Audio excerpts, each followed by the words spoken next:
Hey, welcome back to the channel, guys. I'm going to talk to you about the night the lights didn't help.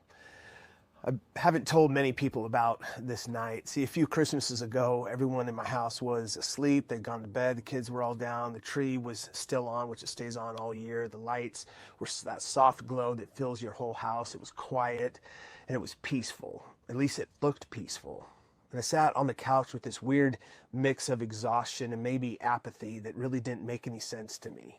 I mean, nothing dramatic was happening, no big crises, no huge arguments, just this heavy numbness. It's like somehow Christmas kept happening around me, but not inside of me.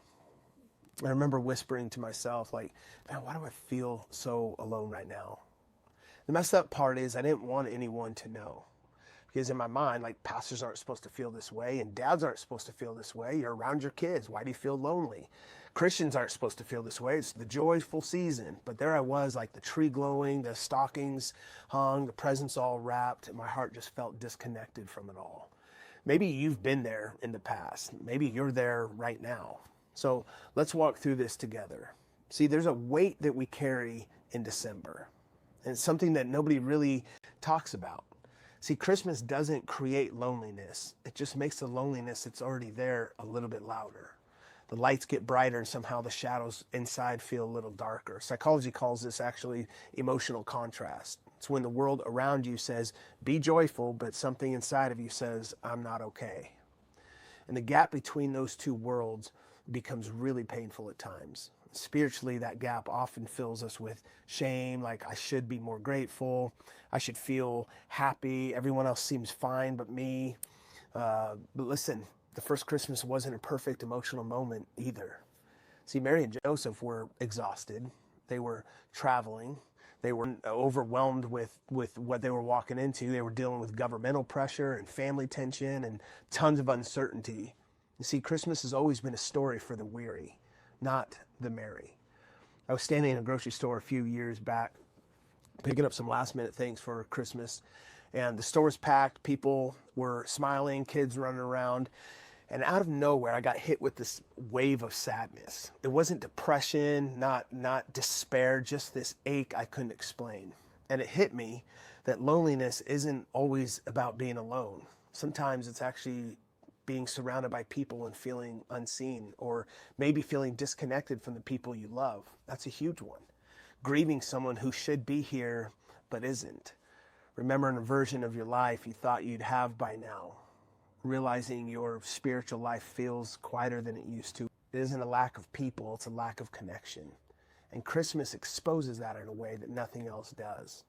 So why does this Christmas feel different for you? Well, I want you to think about your year, because your loneliness has a story. Maybe you've been carrying more than you realized. Maybe you've been pushing through and showing up and trying to stay strong, trying to keep your family together, trying to hold on to some hope. And when December slows everything down, you finally feel the stuff you've been trying to outrun. Maybe you're grieving something, even if you haven't really named it yet. See, grief isn't just death. Grief is the relationship that changed unexpectedly, the opportunities that didn't come to pass this year, the person you were hoping to become, the spiritual fire you wish you still had.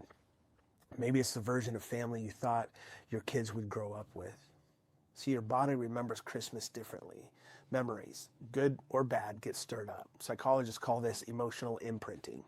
Your nervous system literally reacts to the season. And that reaction isn't spiritual weakness, it's biology. See, the Christmas God actually entered is the one that we need to see. Mary and Joseph aren't at a cozy cabin.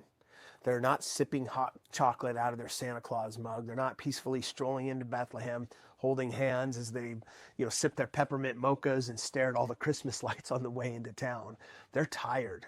They're stressed. They're confused and exhausted. They're displaced. They're trying to figure out where they're going to sleep for the night. And that's where Jesus steps in. Not into comfort, but into chaos. Not into merry, but messy. Into incarnation. The story isn't about perfect moments. It's about God entering the exact world you and I are living in. The unpredictable, heavy, lonely at times, confusing at times kind of world. He didn't wait for the world to get bright. He came into the darkness, which means you don't have to fix anything to meet him this Christmas. He steps into the place you're in right now, the place you wish you were. There's a conversation I'll never forget with a friend of mine a long time ago, and he said, man, I feel like everyone around me is like celebrating a season I'm not even a part of. I remember saying, like, maybe the Christmas story you're thinking you're supposed to be a part of isn't actually the Christmas story. It's kind of puzzled. I was like, Christmas isn't a Disney version. It's the incarnation version. It's God stepping into human pain, not avoiding it. It's not about the holiday spirit. It's actually about this God's presence among us. Emmanuel, God with us, not God with the cheerful or God with the emotionally stable, but God with us in the mess we're actually living in. That realization changed a lot for him, and it also changed a lot for me. And maybe it will for you too. So how do you experience this Christmas with some peace? Well, one, I think, is lower your emotional expectations. You don't owe the holiday season. You don't owe Christmas a season of performance. It's okay if Christmas feels different than last year. And let someone into your life. Open up with them about how you're doing this Christmas. Go talk to a friend. You don't need a group, just someone that you know will be a good listening ear. Invite Jesus into the place that you need to invite him into. Be honest with him.